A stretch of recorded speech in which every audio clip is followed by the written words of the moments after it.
I was sure I left it here in the foyer. There's little to tell about the Delarice Inn. It would seem that our Talford Raw line thought very little of the establishment or its proprietors, but he was undoubtedly fascinated by the reactions of his companions. From what I can gather, Master Delarice had seen our dear past Raphael not long before, and it was in search of news from Otari for his own personal reasons. There are several curious notes about how Telford has interpreted the various emotions from the others, and it's clear he did not understand them. I can only estimate it was a somber moment without much in the way of good news, or of much news at all. Though it would seem the daughter Delarice spoke of Little Ruff's intent on going to the Foray Logos. It's not long before Rawline's notes quite quickly skip to their venture there. I've only entered the wise quarter of Absalom and the magnificence that is the great library a handful of times, but even Telford's dry, disconnected notes drip around the edges with a sort of eager excitement I felt each time. Unsurprisingly, the strict policies that enforced the scholar's law of old are still in place, and Arthur chose to leave his dear Godku at the entrance. Normally I'd scoff at such a decision over the behavior of one's animal companion, but I've had to keep a watchful eye on that here-seen menace whenever they have visited my shop. It was upon proper admission to the Foray Logos that the strange tale and adventure I was anticipating truly began. A librarian spotted Arthur immediately and had a note left behind for him from his own nephew. Though it seems the contents were worrisome and filled with vague warnings, including a mention of the Whispering Reeds itself, it would seem Raphael sought to retread and leave a trail of his efforts, giving the crew 2 leads to follow simultaneously. And follow they did, along the path of the Starwatch Detectives of old, to the genealogy section, where the ancient recording rod seems to have resonated with the room in which its scene was originally recorded. The scene repeated itself, but with more and an additional ending, a mysterious mention of what ought to have been an urban myth of the time, something called the Delarice. It would also seem at this point that the name and the inn finally piqued Talford's interest, as it does mine.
Hello, and welcome back, listeners, to Stemming the Tide.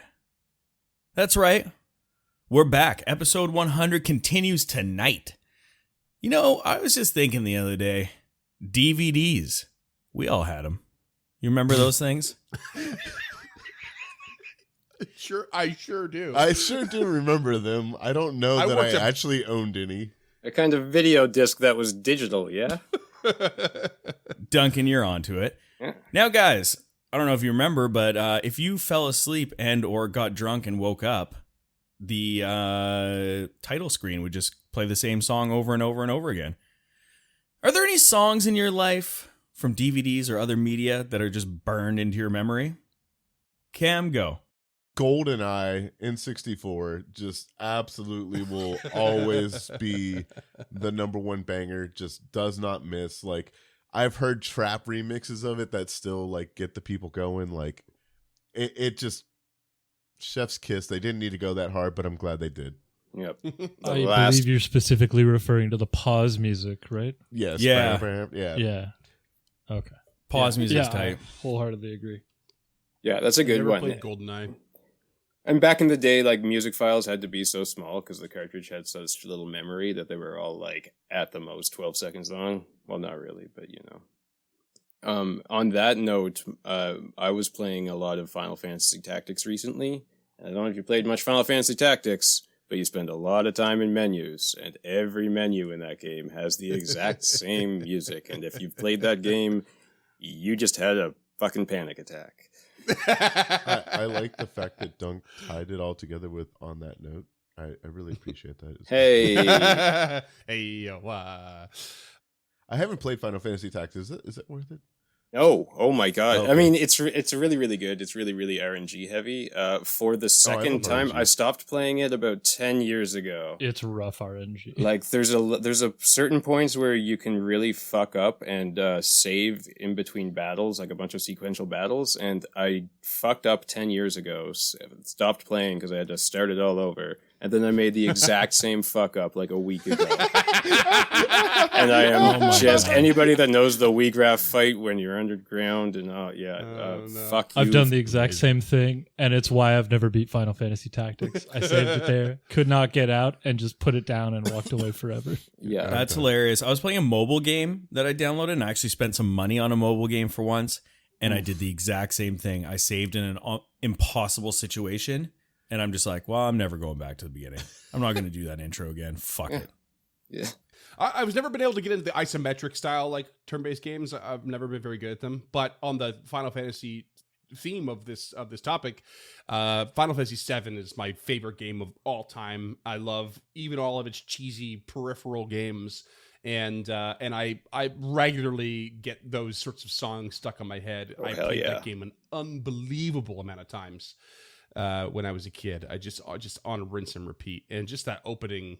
One of my favorite things about the game is it's got that silent opening, like menu screen, but then the opening theme of the which is like throughout all of Final Fantasy, but the Final Fantasy VII one is just my favorite, and I love it. The boss music in 7, oh my god, like Those Who Fight Further, I think it's called. I used to like that first big green dinosaur that you fight when you have Sephiroth with you. I used to like pause it there and just listen to that track over and over. Yeah.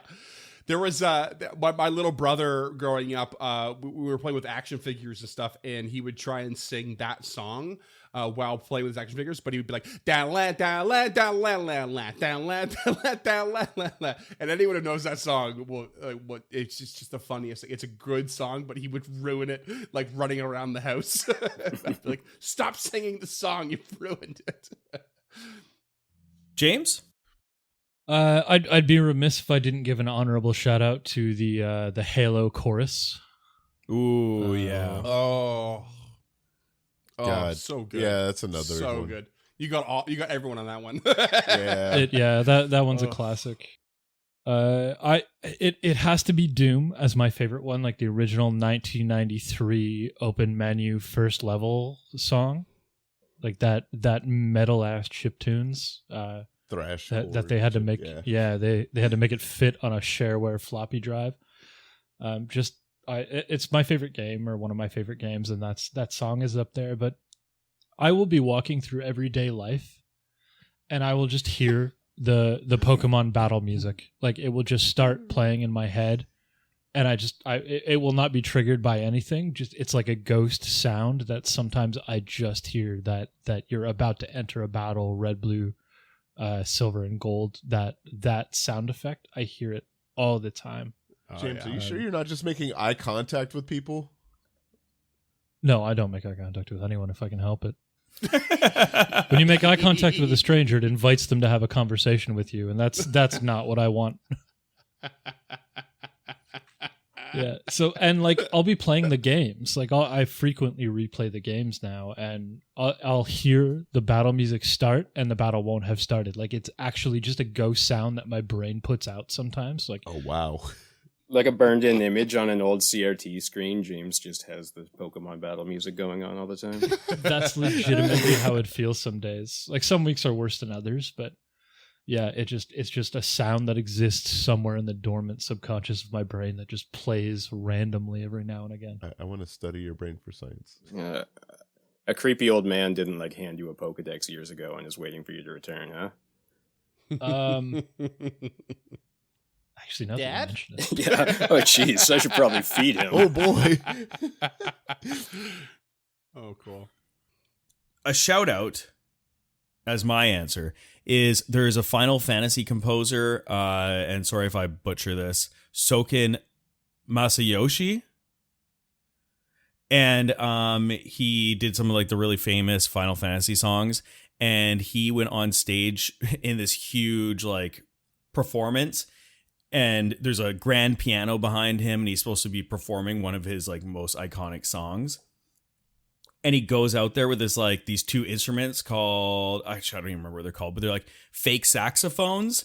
And there's a woman playing the piano beautifully, and he's playing these shitty fake saxophones and then like singing in a bad voice, but it was all just a troll, like a bit.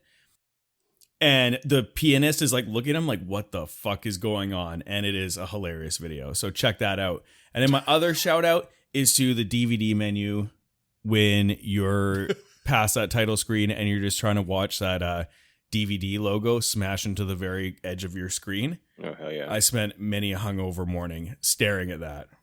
When you say edge, you mean the corner, right? Like the DVD, You heard me. DVD player. Okay. Yeah.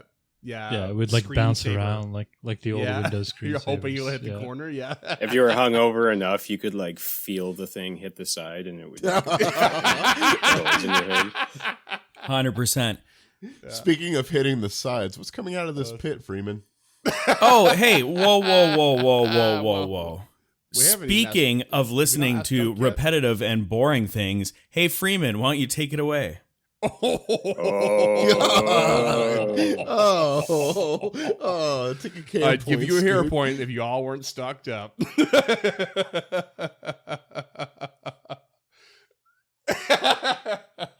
Amazing. No, but seriously, I honestly do have one extra point, despite that wonderful segue. Is I've had 3 songs repetitively stuck in my head since I was in my early 20s. 3 different songs I've taken through. The first one was the Indiana Jones theme. I have no idea why. Like just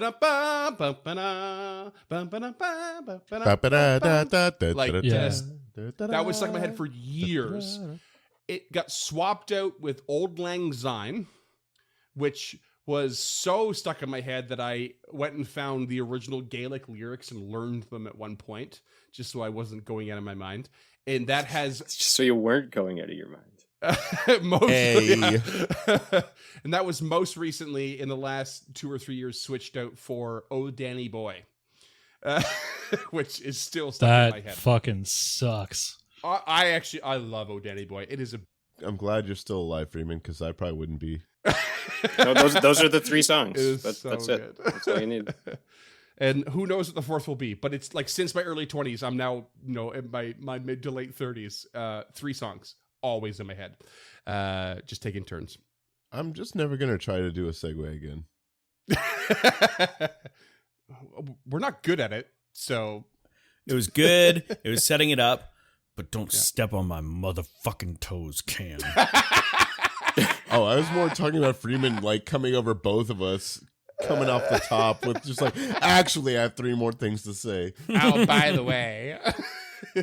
No, I had one more thing to say in 3 parts. A real actually moment here. Tips his fedora. His trilby, yeah. Milady. Let's Rides get off back on his to Heelys. let's get back to the game then.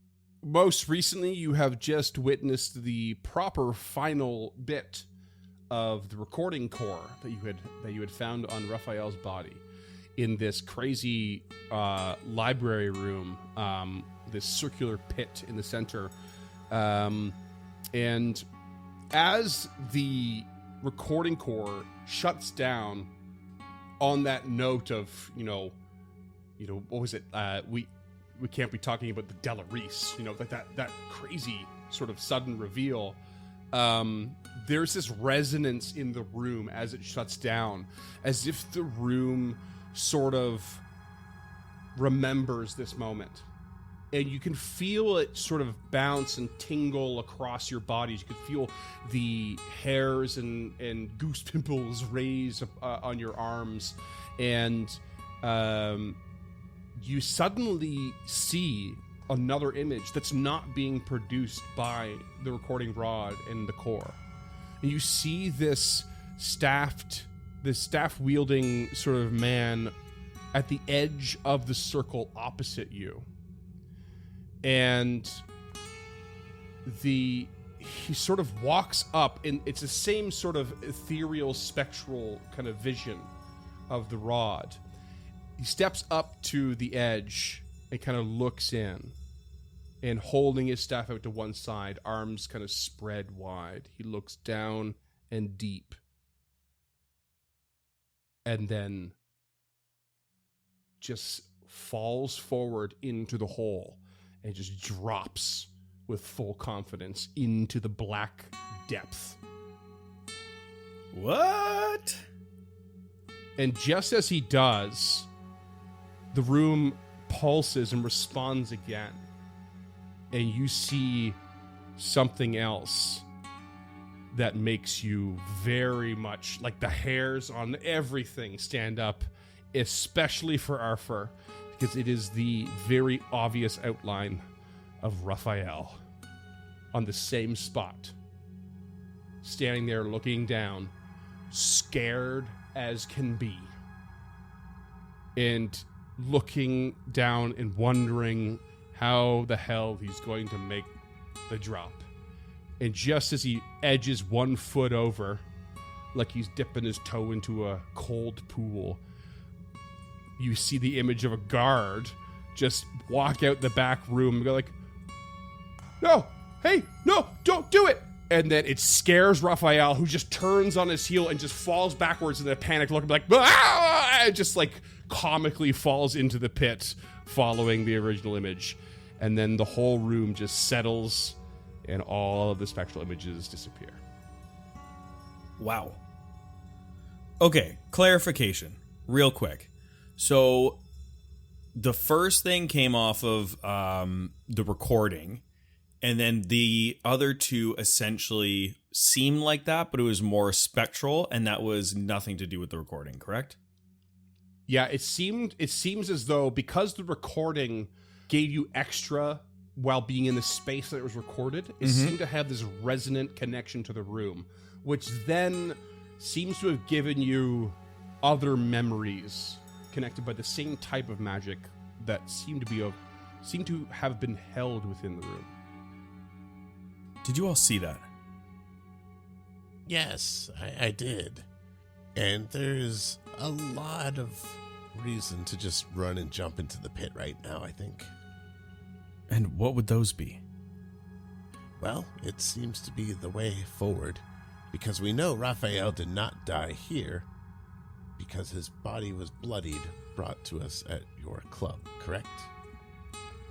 Aelin kind of shoots a look over at Arthur, and then returns his gaze to Talford and says, "We don't know how he died."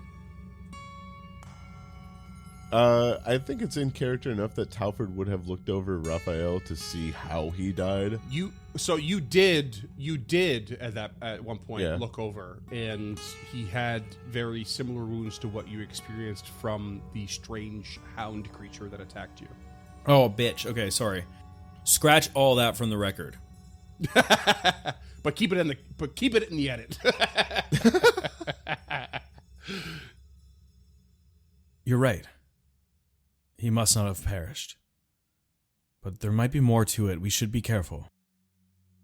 And Arthur perhaps remembers one of the last lines in the most recent note from Raphael. Aelin, looking at Talford, watches Talford's eyes dart to Arthur standing in front of him, and his fists clench for a second before relaxing. Does Arthur chime in about what he remembers from the note? Yeah, I was hinting, so I'm sure James is looking.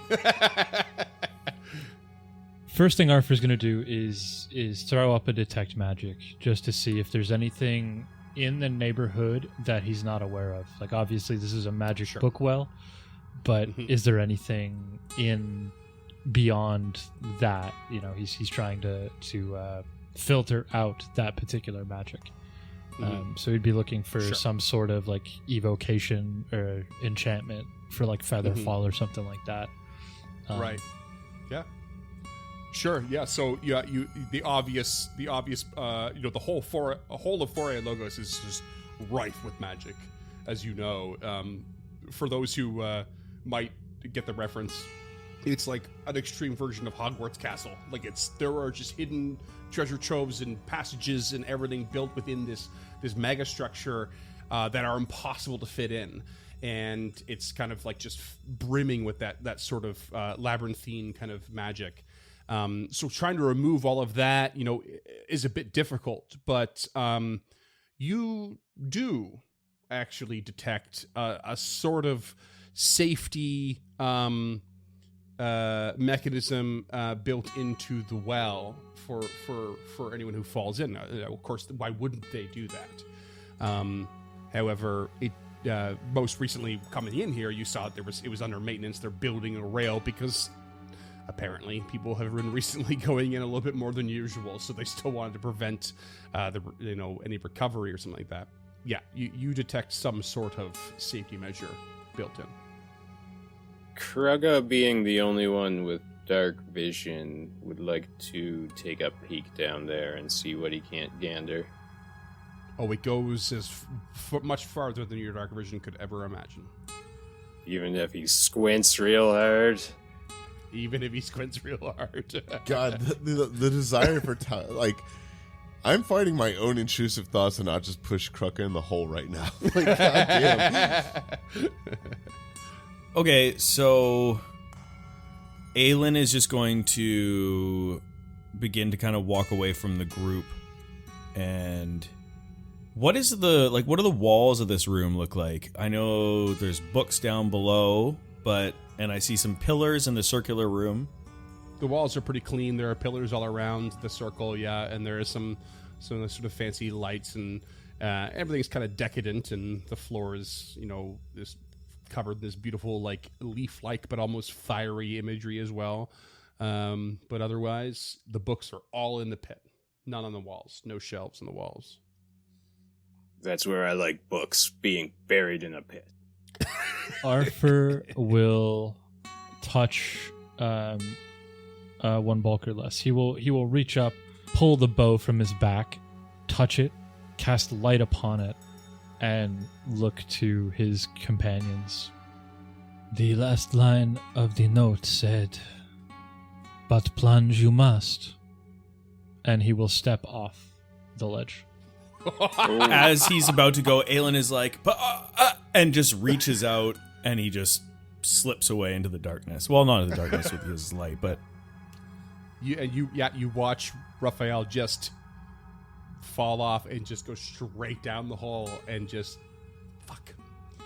It's gonna be a whole thing the whole time. Sorry. Yeah, no, it's good. Good catch it.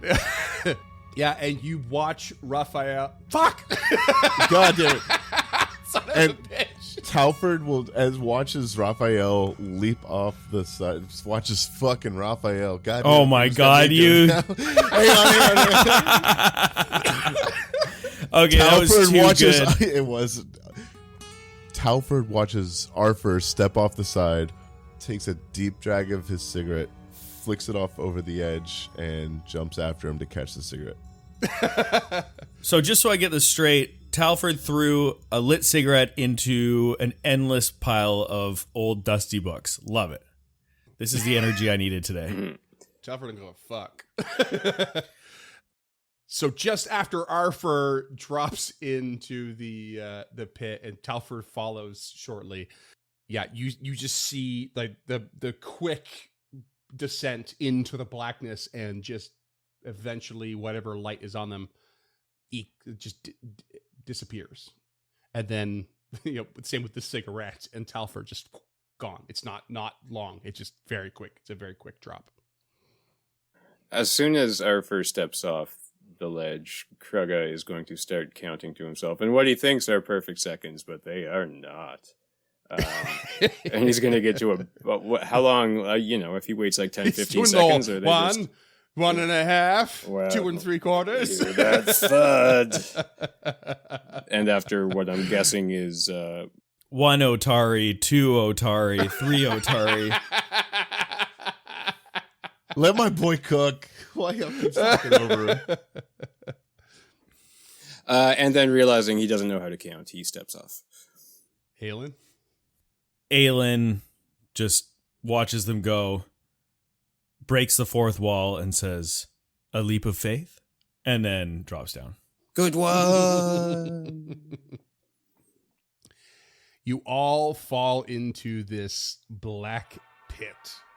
There are countless unimaginable shelves filled with an unbelievable amount of books as you go and you go and you descend. And as you fall, the wind that hits you at first very slowly dissipates. You no longer feel this gushing of rushing air past you, no longer feeling friction after a certain point. And you find yourselves almost meeting, despite the fact that Arthur dropped in first and Talford second. You suddenly are much closer than you ought to be as a group. The darkness surrounds you quickly, and you have this feeling of weightlessness that takes over the feeling of gravity's descent instead. The darkness suddenly recedes after a certain amount of time as well, and slightly and slowly you see this soft glow that begins to form where you thought was once below you, but your directions are suddenly becoming muddled. And this, very suddenly, a sizable piece of broken stone zips past you all. And then another, and then another. And none of them seem to be coming towards you, but it gives you a bit of a sense of worry. And you see far below, there is this set of structures that seems to take form in the glow. And more crumbled but obviously worked stone passes by you. And a scene seems to present itself in this very, very strange environment as this structure rushes closer. And there are bridges and there are towers and there's a gigantic clockwork cogs that seem to be all locked together coming towards you.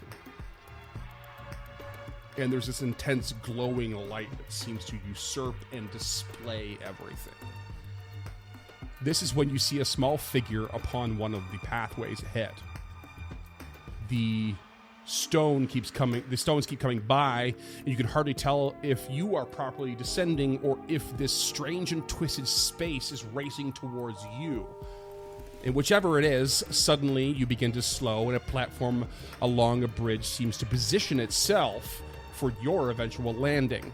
And as you instinctually ready yourself for the unnerving reality of said landing, a second figure suddenly appears next to the first, as if from nothingness, appears from thin air.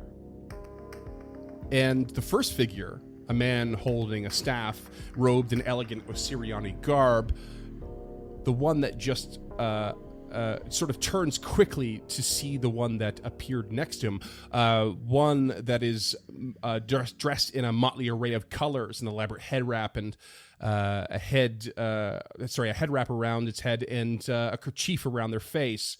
And as instantly as the latter appeared, they stumble from their feet and fall into the crumbling railing of this bridge. And you can hear an audible cracking of the ribs, and there's a bit of the stone that falls away. And this robed man, the first one, turns with this incredible surprise at the sudden appearance of this creature. And that's when you become very close to the platform and you start to land down. And now you've grabbed the attention of the robed man, who, is looking at this sudden appearance of the creature and then seeing you descend. And it's this very confusing situation, and you find yourself in this scene of akin to MC Escher, with these twisting platforms and things breaking in this impossible landscape.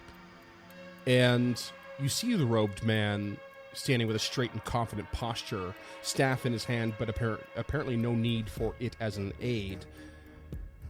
And approaching, he approaches the figure that just appeared, who's clutching the stone wall that's just cracked its ribs. And he keeps his eyes on you, though, while speaking to this creature. And despite the distance and the space of this place, you can hear it as if it's next to you. And you hear the voice of the roadman say, "Already? Clearly I've overestimated you." And the creature that's crumpled over just says, "This place... Oh, I'd forgotten. No, it's not what you think." "Really? And how is that now? You and I spoke just minutes ago." No. It's been much longer for me. I can't believe this connection still exists. Shafkin. Belcora is dead. As the character known as Shachem, eyes still focus on all of you, but there's an obvious tone of derision being cast at the panting creature before him. And he says, "Impossible. It's too soon." The creature responds, "Just listen. How can you assume time in this place? After what you've done, the vaults went into chaos just after the attack." Shafkin says, "Attack? We attacked. No, we were attacked by some band of upstart heroes." Upstart heroes? Upstart heroes did this to you? His face is outrage, and hatred pours from his eyes as he gestures with a nod toward all of you. The weakened creature then slowly turns to see what Shafkin is looking at and catches the sight of you. A pained look comes across his eyes and brow. And they say, No, not them. It's not them. So you ran. The inevitable chaos of the vaults did this to you. Worse yet, you led them here.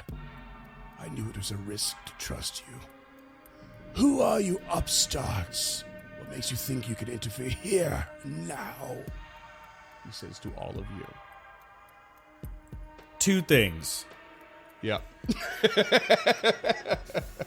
Just for me, is this second person the Motley Man? Yes. Okay. Clearly our characters don't know that. Second thing. As Aelin lands, because I'm wearing Jack's tattered cape, when I leap, high jump, or long jump, I get a +1 item bonus to stealth checks when I hide or sneak until the start of next turn. So, as Aelin lands, he rolls to behind one of these crumbled banisters and hides with a +1. Amazing. I will let you have that +1 into your initiative roll when you roll stealth for it.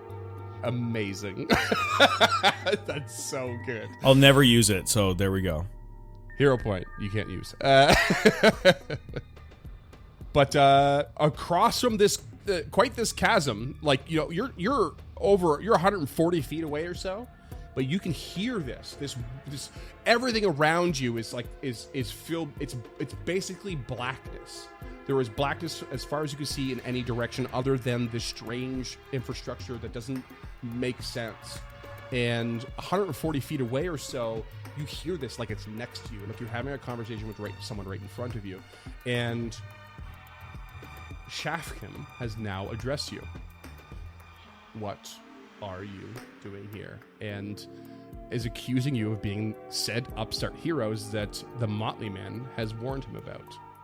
Talford will finish the cigarette on the way down. So I just love the idea that you caught it, you threw it in. No, that was intentionally what I was going. Yeah, absolutely. I'm smoking it. Like, yes. I love that. It's so good. Talford will finish his cigarette that he caught on the way down, flicking it to the ground, stamping it out with a boot, before holding a finger up to Shafkin and looking into his weird robe coat sweater cardigan thing and pulling out another cigarette with a flick of snap of his fingers, lighting it, taking another deep inhale. First of all, I can assure you that I'm no hero. So let's just get that one out of the way. You seem like a learned man, yes? Yes. Very well. That will make this easy. Surely I can appeal to your logic and reason. We are here for information about a murder and a mystery involving the esoteric. And the sooner you can point us to where we need to go, the sooner we can get out of your hair, or lack thereof, and get to what we need to do and both be on our ways. So you can see the man at a distance from you very much has hair, is not the mummified version that you would have heard of, that Lump would have heard of. Getting it all mixed up here. Or that all of you players would have encountered. Very, very different form. Is this the same wizard that went down the hole that we saw up above right before we It jumped? absolutely is. 100%. Okay, I should have zoomed in further, but looking at the token art, he did not have hair. But if I zoom in far enough, I can see hair. My bad. Yeah. No, all good. He's got a high forehead. Got a real 5-head situation. Yeah. And he sort of just cocks an eyebrow at your statements there, as if, trying to puzzle what he believes has happened and kind of connect them to the words you've just spoken. And it doesn't seem to be adding up to him. Talford will sigh. I suppose. Let's be civilized and polite here for a moment. My name is Talford Rawline of the House Rawline. I come seeking information regarding this Shuni's deceased nephew, right? Nephew, as he sees Arthur nod. We've been sent on a mission of sorts involving Starwatch agents. And the sooner we get done with this, the sooner I can find something else to pique my interest. What is your name? And he just sort of narrows his eyes and looks down at the Motley Man. It says, I can't believe things have gone awry so soon. What are these creatures? Speaking of the Starwatch of all things. And the Motley Man says, no, just stop talking about time. It's not what you think. Save it, Agent of Lang. I'll hear no more of it. You are a self-serving coward like the rest of your kind, overconfident in your planar connections, and you have paid for it. Please, Shafka, my connection to the plateau is severed here. I can't. The Motley Man sort of makes a beleaguered motion towards the churning light that you can see at this tower in this terrain and this sort of area. And as he does, Shafkum just kicks him in the ribs, just kicks him to the floor. You can hear another audible crack and there's just this wheeze, like, oh. And Shafkum says, you won't anymore, Isond Kalir. This space betwixt time and dreams will be your grave. And he takes his staff, winds it up, and smashes him in the face, following through and pushing part of the stone railing out of the way. The wall just crumbles on the from the force, and the Motley Man, you saw in clear, just ragdolls down into the depths below, and you could see him drop onto a massive set of gears, and as he hits them with an audible thud well below, they just jerk into motion and start to spin, and they drag his body into connections with other gears and just tear him to fucking smithereens. Just rip him apart. And Shafkum just raises his staff towards you and says, you will be stopped here and now. Whatever damage you have done, this will be payment. Roll for initiative. So I guess it's safe to assume that this is not going to be a I see. You're doing the threatening thing. Oh, okay. Yeah.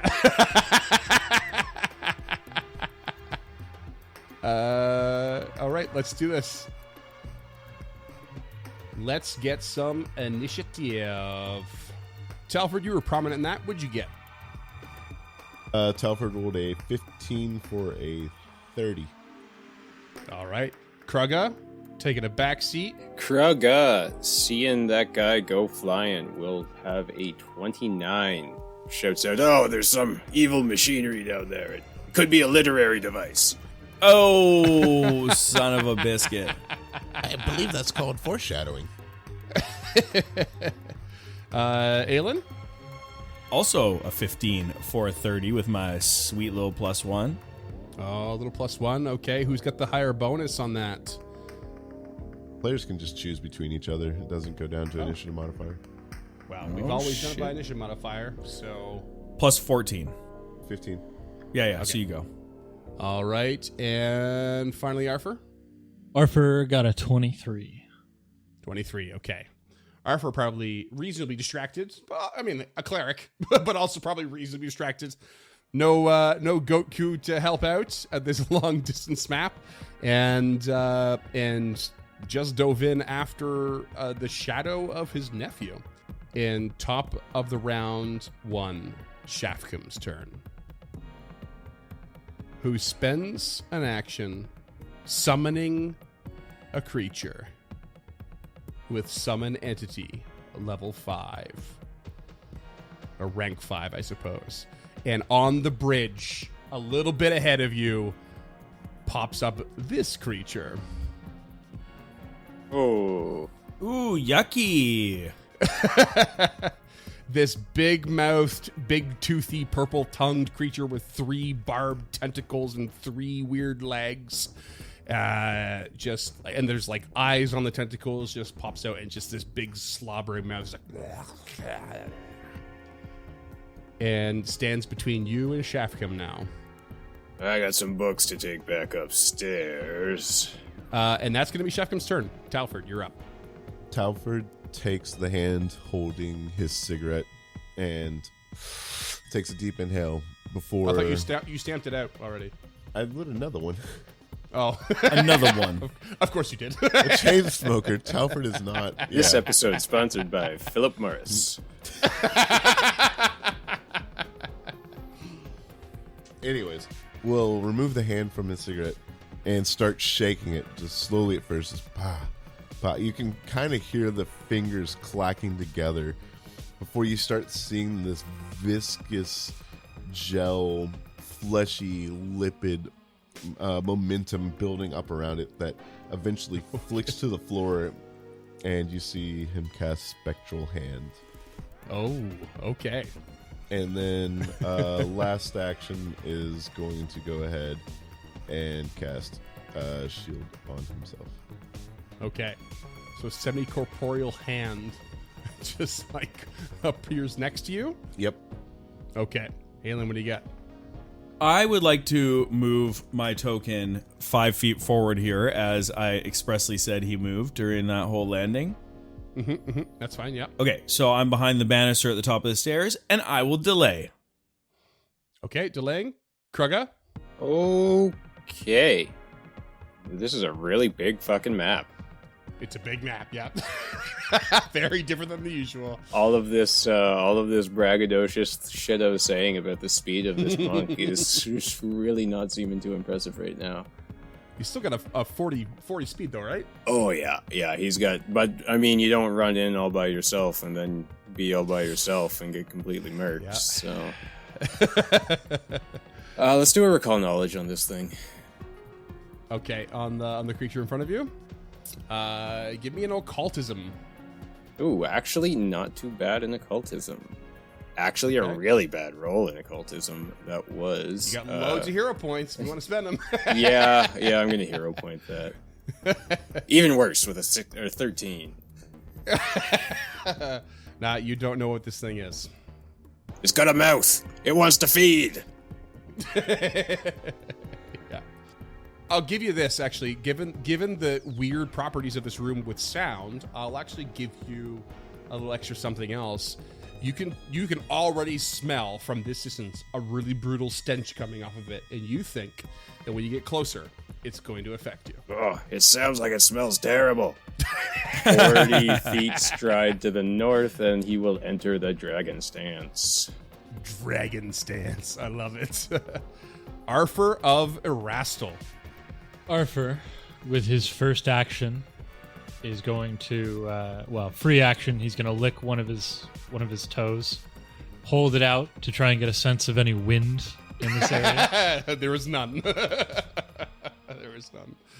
He is then going to knock and loose an arrow from his longbow, because this creature is exactly within his 100 feet range increment.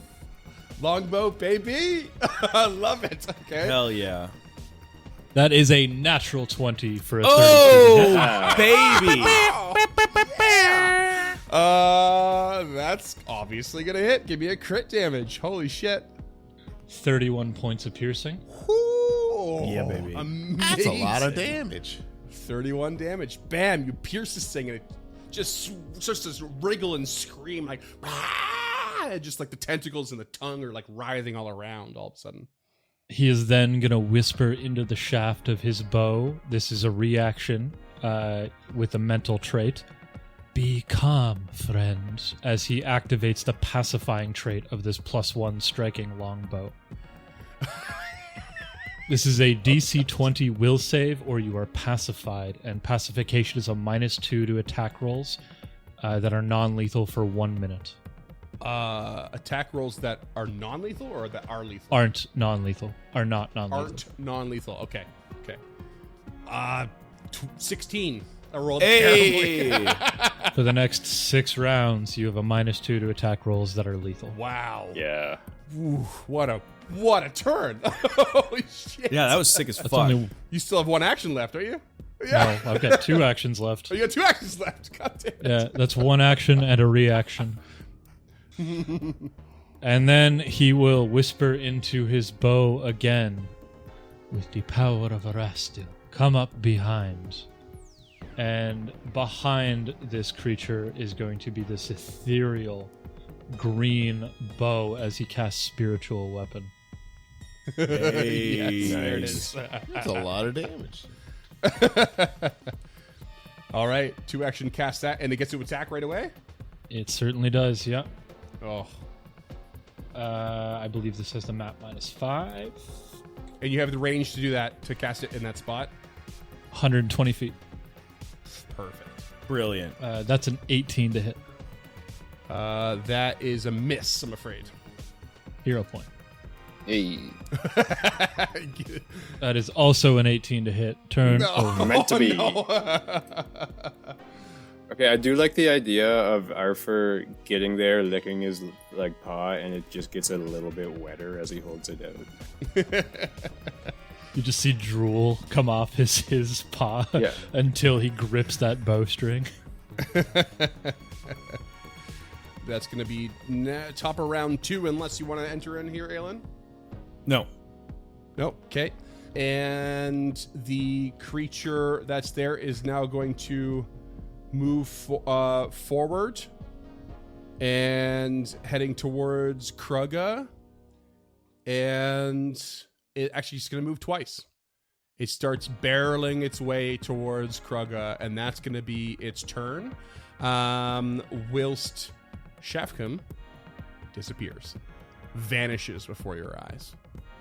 And that's Talford's turn. All right.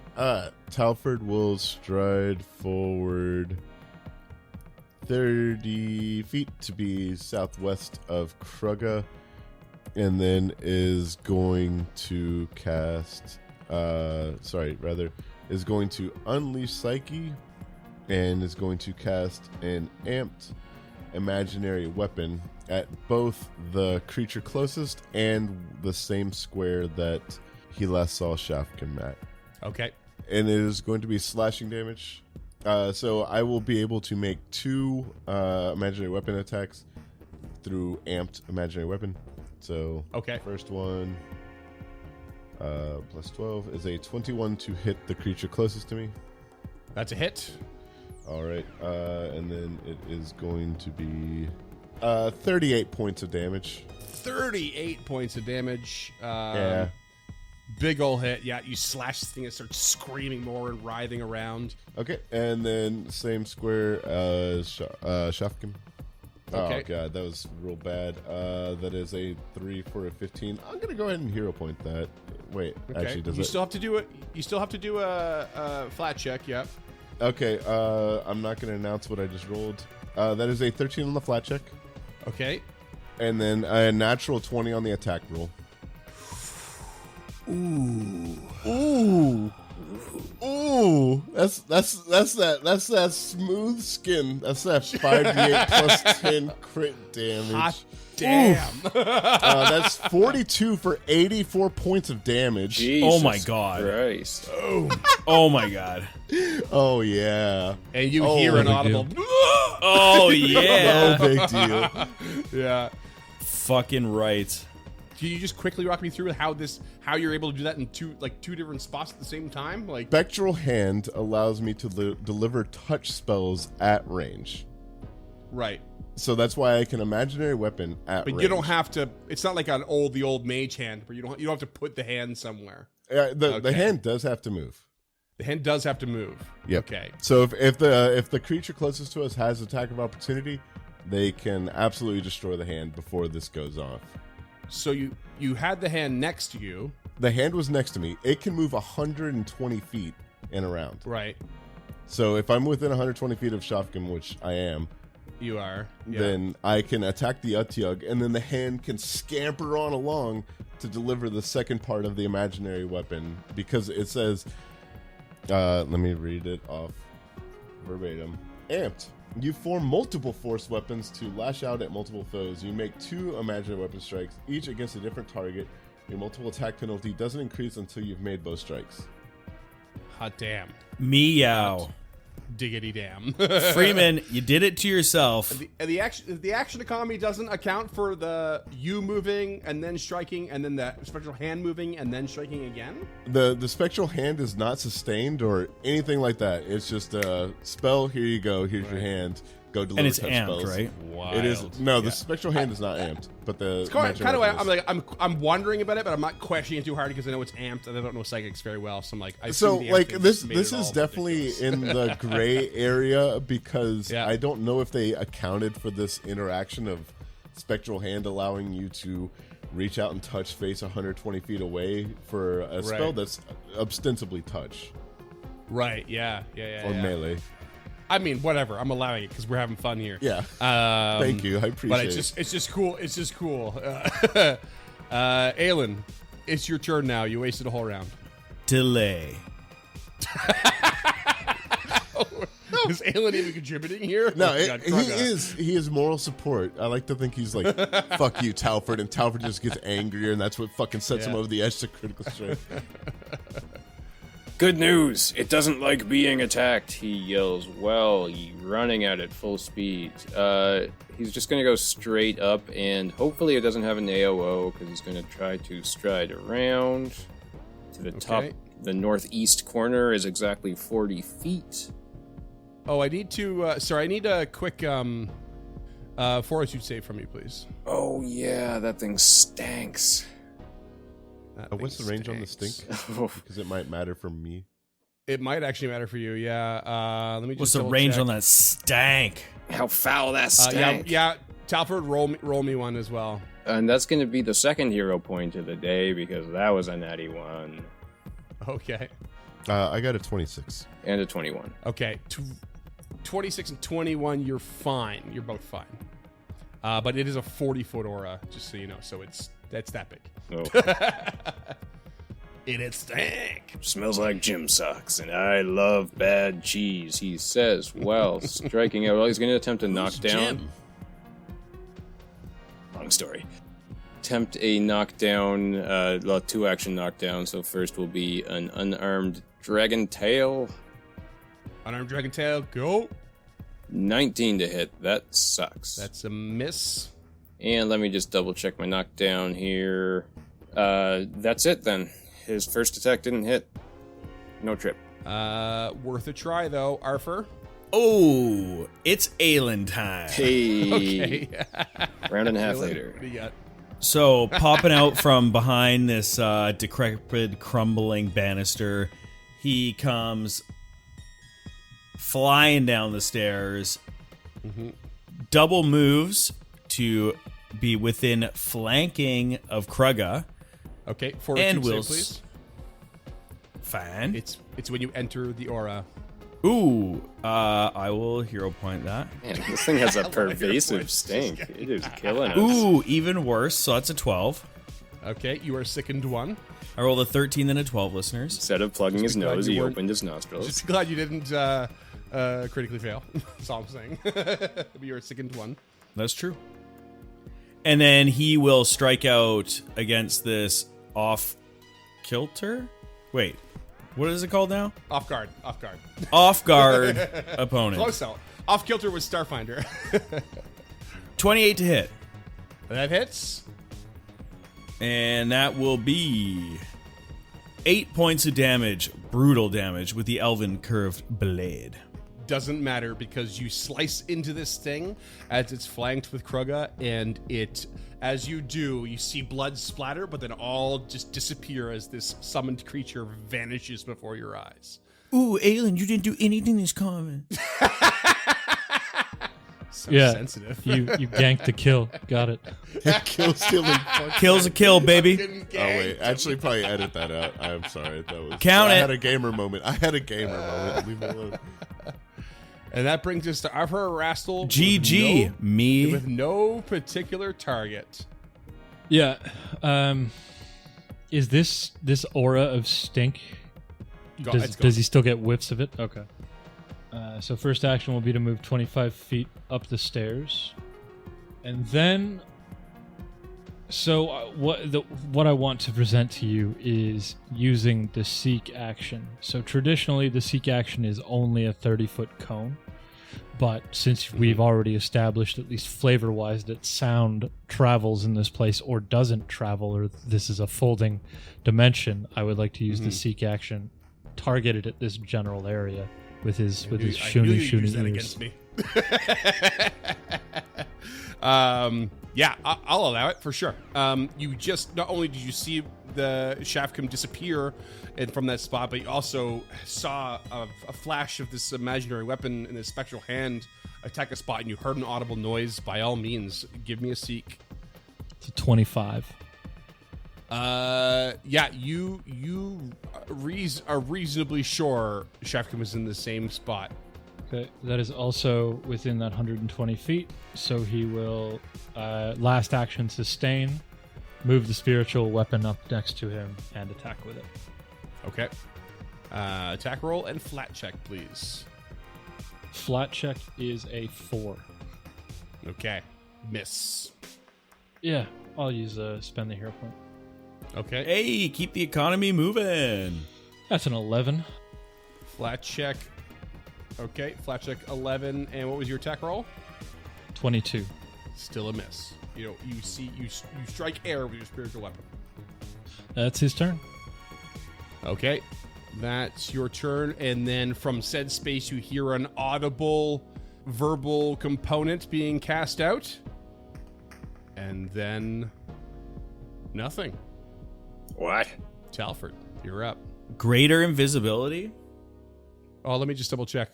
Let me double check the rules on that, Scott. Oh yeah, no, you're right. Hold on. So it's invisibility until. Well, no, it's invisibility until you take a hostile action, right? If it's defensive spell, you're fine. Yeah, no, it's good. Yeah, that's it. Okay. You see Okay. nothing. Just I keeping stand you by honest. it. Yeah, thank you, appreciate it. They don't play Spellcaster's Punch. What do you got, Cam? I'm gonna go ahead and cast Astral Rain, and you watch as Talford strides forward northeast 30 feet before calling books down from the shelves above him in a psychic maelstrom of astral rain before crashing it down. So amped, and then Okay. Astral Rain cantrip. Amazing. And it's how big is this area? it was only a 5-foot burst. Okay. So 5-foot burst on the area. Yep, you got it. Yeah, and just this mass, like this furious, like sort of mass of like rain just kind of plops down and really only seems to hit the astral weapon of Arthur's. That is my turn then. Okay, Krugga. Krugga, seeing books raining down, basically his worst fucking nightmare. I guess is just gonna have to start fucking marching his way down the bridge. Okay, starts running down the bridge. 40 feet will get him not quite to the spiritual weapon. Another 40 feet will get him past the spiritual weapon, and then he would like to seek to his east. Okay, goes for a seek to the east. Roll me a perception. Actually, I'll roll it real quick. Yeah, Get it out thanks. of the way. You're better at it than me. Yeah, and you do not detect anything. Okay, You you know see that ahead much of better you than this that. strange sort of, not quite an orrery. I forgot the word for it, but it's like a sort of like sphere-like kind of like version of an orrery. Fuck, I looked it up 2 weeks ago, and I forget what it is now. Snow globe? It's kind of like an astrolabe, but like a 3D one. And there's like this weird floating mechanism near you, but otherwise it just seems to be the only thing in this strange environment that doesn't make any sense. But as you get across the bridge, at the very least, even though it was there the whole time, you see this roiling, glowing light to the north of you in this strange tower that's not quite the right side up, and you feel this energy from it. It starts to like almost pull at you. At this point, and it's kind of like draws your attention. Maybe that's why you didn't quite find your target. Okay, well, I guess mouth agape, he will just start staring at that thing and drooling. Yeah, there you go. Aelin will move essentially 45 feet forward and take cover behind a banister. Okay. Taking cover, Arthur. He will attempt to seek again, just closing his eyes, listening. Okay. The 19. Nope, you don't know. This place, the grinding of the gears below are still going. Perhaps you catch a couple more little bits of Son Kalir's crunching bones. This light to the north is oddly not making any noise despite its churning. It's a very obvious churning.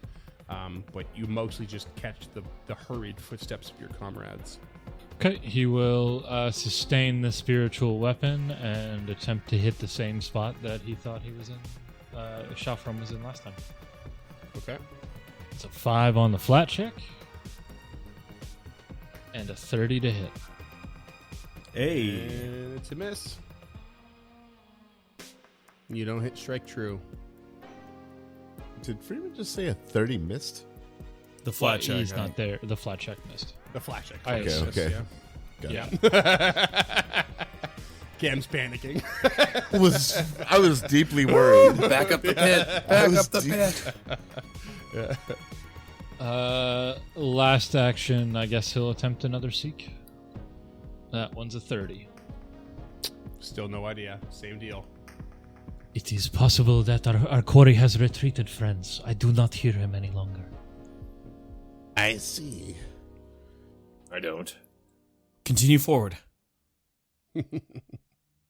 Top of round 4. And Krugga. Oh no, hold on. What's your fortitude DC? My fortitude DC is a 23. Okay. I don't like what you're getting up to over there. As a suddenly Shafkum appears at the far end around this corner next to the churning light, and you can see like you have to kind of loop around across the bridge you're at to get to him, but he just waves his staff around, suddenly appears in front of you, and sends it points his staff at you and then pulls it back, and suddenly you are pulled towards him, and you bang into this wall next to you on the bridge, and it crumbles as you do, and you drop from the bridge onto a staircase below you. As he used telekinetic maneuver. Oof. You drop down and take 8 points of bludgeoning, which is not so bad. Some shoddy masonry. But I believe you probably land prone as well. Should I roll for him landing like a cat? Unless if you have a feat for it, go for it. If he took eight bludgeoning, it'd probably break his ankles trying to land on his feet. Yeah. And then you see Shakum cast shield on himself as another action, and so he's exposed himself, but he's pulled Krugga down to take some damage. And Talford, you're up. Talford, seeing the distance grow, is going to do a rooster kick with 1 foot, muttering, Gotta go fast. Gotta go fast. and cast Warp Step. And I'll give you the flat check. Okay. Because Stupefy, that is a success. So for 35, so I'm going to move 70 feet. Ooh, so many feet. You know what? Just gonna go ahead and keep it going. Stride another 35 feet for that far. And that is Talford's turn. Okay. As he sprints across the bridge, dancing over the crumbling masonry, staring over the side. Krugga, if you could please get off your ass and get in his face, I'd greatly appreciate it. And you can see, like, even some of the stone that's crumbled away from the being pulled through it is like floating in the air and going off in random like directions that's not quite proper for gravitational pull. But there's not much making sense of it. Krugga, you're up. You're prone, but you're up. Okay, so he spends one action to get up. Spitting out a little bit of blood. He looks at Telford like, you call that a sprint? And then it will be a 40-foot move. Is it just a 40-foot move? Yeah, that's all you got. Oh yeah, 40 feet right up to him. That was 50. That was 100% 50 feet. I get a diagonal one. I watched your ruler. Okay, well then it will be. Oh no! Sorry, you're right. It was 40. It's because you You're- dragged him and adjusted it, your ruler. Okay, yeah, your ruler showed me something different, but you're right. It's 40 feet. You get right up in his goodies. All right, and being goody adjacent, he strikes out with the dragon tail. 26 to hit. 26 hits. Oh no, it doesn't. Shield, baby. I started Not to say hits. fuck yeah, but what I meant was fuck you. Suck it, burn, that's a turn. Beautiful. Get up, move, strike, and miss. I love a turn like that. Aelin, what do you got? Way back there. Okay. Follow me with this one here. Mm-hmm. Aelin is going to move forward, running at full clip, 25 feet, which brings him, listeners, to an area on this pathway that looks quite crumbled, and in fact, right beside the banister that Freeman said was broken away as Krugga was pulled down. Mm-hmm. As my second action, well, as part of a 2-action maneuver, I would like to long jump.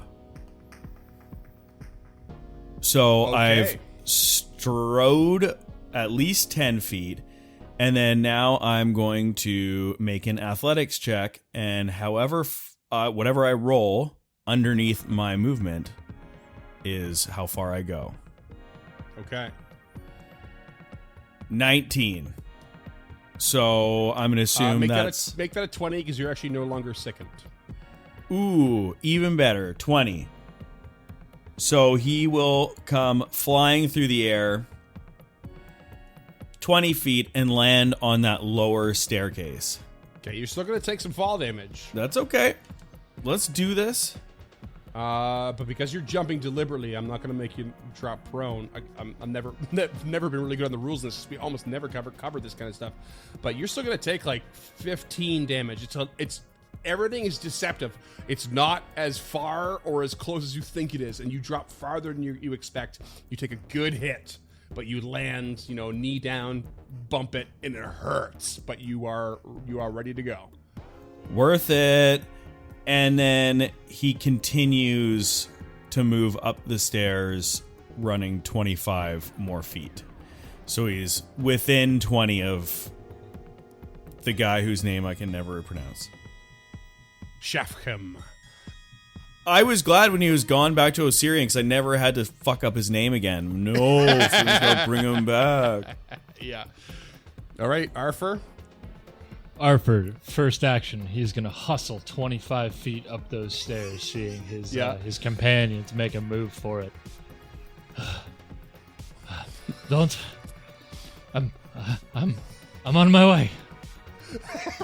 Listeners, he is comically far behind the group. Like so far. We're running up that hill.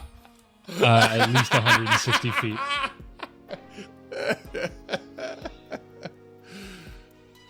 And his little legs are so short.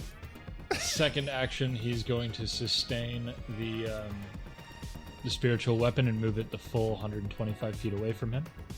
Okay. And then with his final action, he's going to take a shot with that longbow. It is outside of his range increment at 155 feet. It's a -2. Yeah, I believe so, because its range is 100 feet. It's not twice outside the range increment. I think this is the first time I've ever seen the longbow have this problem. It's almost always, I'm within volley range. Right?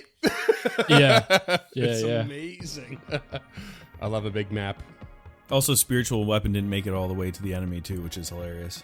Wait, well, it can't. It's only 120 feet from Arthur. Yeah. That is a 24 to hit with the -2.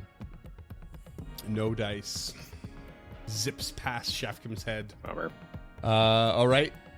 Shafkam is up. What do he do? Oh, it's a good question. Krugga, all up in his goodies, is going to cast Hydraulic Push, calling forth a powerful blast of pressurized water. I'm going to make an attack against your AC there, Krugga. It's going to be a 32 to hit. Yeah, that hits. Okay, that hit. You are going to take, that's shit, 10 bludgeoning damage, and you're pushed back 5 feet away from Shafkham, and you burst into that corner of the wall, and it crumbles away, and you are going to fall into this sideways tower and off this bridge into this insanely shaped place. Oh, Does he get a sweet. reflex save to mantle? Oh, yeah, you know what? Reflex save. Good call. It's grab an edge. Reflex save. Reflex save You into didn't get it grab the an first edge. time, but this time I'm definitely going to give it to you because of the way that everything's shaped. That's a 19. Yeah, I'll give it to you. Yeah, so you've been knocked down and you're about to fall down into this like weird stained glass like edge of a tower that's not quite the right angle to represent what it is. But you managed to grab the edge with both hands, so you are dangling there. You'll have to do a climb check to get yourself back up the next time. Jesus, shades of episode 1 of this podcast. Yeah. 100%. But this time we know that when he pulls himself back up, he will be prone. Yeah. This time I've got a less Right. attachment to the character if he dies. And Shafkham is going to, oh boy. Cast shield again. Shield's gonna stay on, and it's Talford. Talford is going to look at Shafkim and say, you should have moved, and start to cast a spell. And I'm going to give you the flat check. Succeeds. That ends my turn. Sorry, what did you do? Sorry. I'm starting to cast a spell. Don't worry about it. Past And you failed. that. No, I succeeded. I rolled a 12 on my flat check. Fuck you. In Final Fantasy Tactics parlance, he's sitting there with a little C for charging over his head while he stands there and waits. I wanted to fucking save it, but I'm casting Inner Radiance Torrent, and that's why I said you should have moved. Okay. I'm sorry. Yeah, I was just sitting there like, I have no idea what just happened. You're like, I roll a flat check.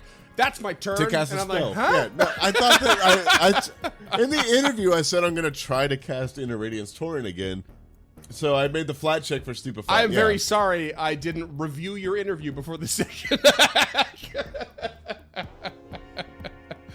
Okay, gotcha. You start prepping a big spell. Gotcha. Kurako, what do you got?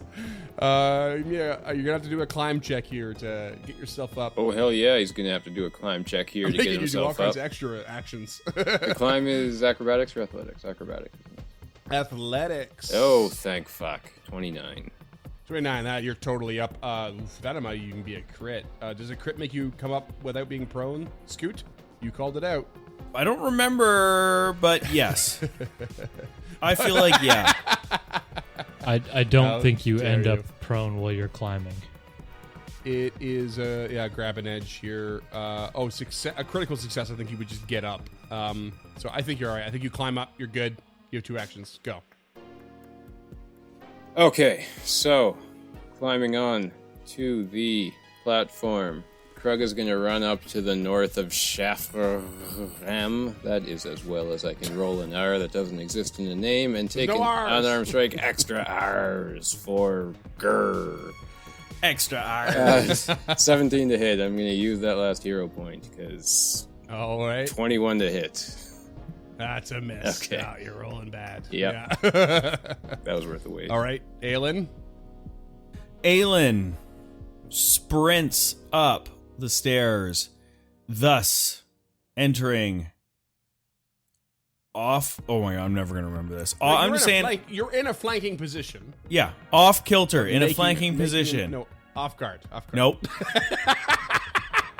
He strikes out with the elven curve blade. Flat guarded. Okay. You're not helping. Will use a hero point. Oh, jeez, we blew through all of those real quick. Natty motherfucking 20 for a 35. Oh, yeah. Oh no. 24 points of slashing damage. Okay.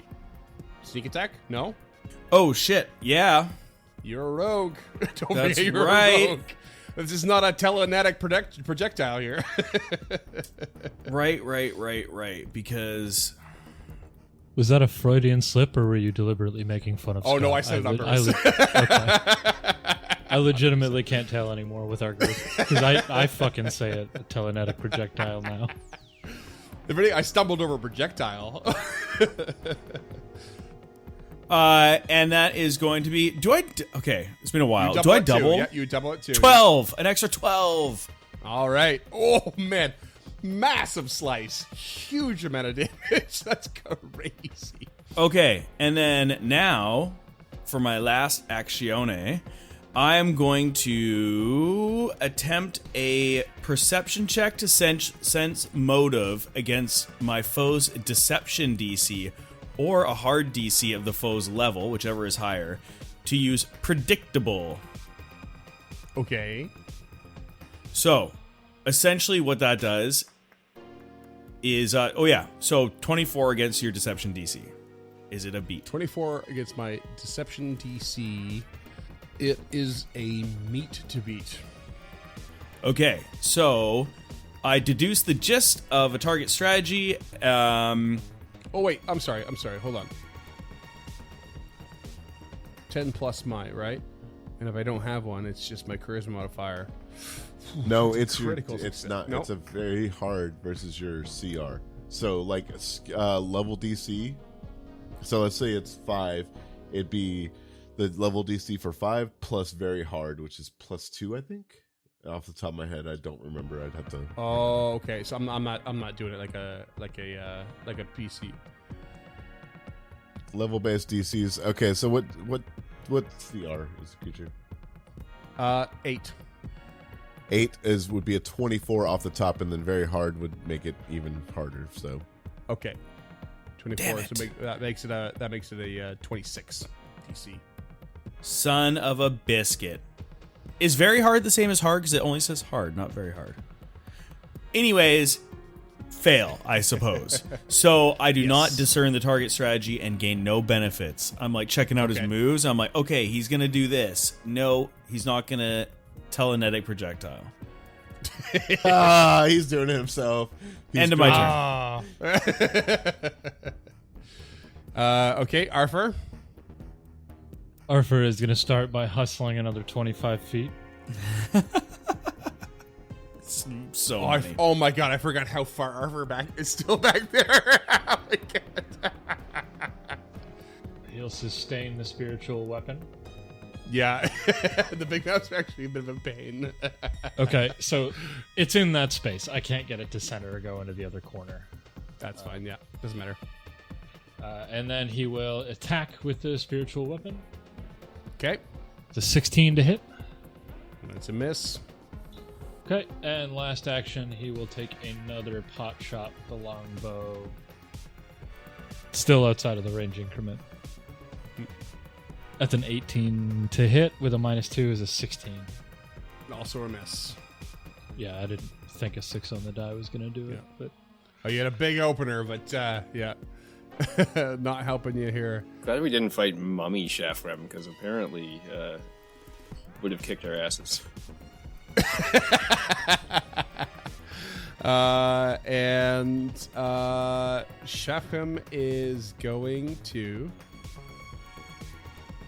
just start running. He runs into the entrance. No? Oh god. Krug is going to use Stand Still as a reaction. Yeah, baby, let's go. Thank you. What is it? That's a 29. Oh, that hits. shit. Okay, so I don't disrupt the action, but I do get to hit you a little. Okay, you get to hit me on the way. Okay. Less fun, but 24 damage. 24 damage. Yeah. You said that so casually for what? Well, I mean, I'm used to Krucka. That's pretty low. For level 6? No. For level True. 6, that's not true. pretty That is low. true, yeah. You're high. So here's what happens: is he starts to run past you, and you just whip out a dragon strike and just smash him in the back. He falls face first into the floor and kind of like tumbles forward towards this light, and very suddenly, not so much a spectral image, but perhaps a shadowy one of a little Shuni starts running past you along the edge of this this walkway, and as if like trying to scamper underfoot of all of you, manages to trip up Shafkum and like tumble himself into a wall, and Shafkum kind of like rolls down into the roiling light and the entrance thereof, and kind of gets pulled in, like the light actually pulls him in and absorbs him, and then this shadowy little Shuni kind of turns over his shoulder and notices that the staff that Shafkum was carrying has been dropped on the floor, quickly runs over, kicks it towards you, and then leaps into the light and disappears. What the fuck? And that's what we're going to call it. No, wait. Whoa. That dog doesn't know how to fetch for shit.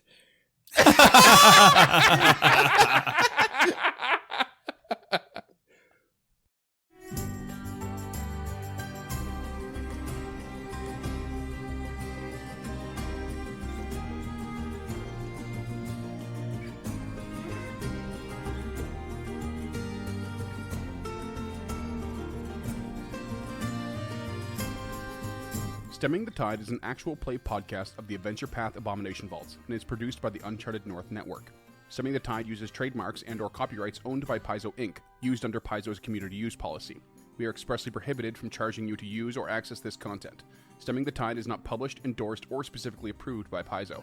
For more information about Paizo Inc. and Paizo products, visit paizo.com. Music is composed by Will Savino and artwork by Greyhood.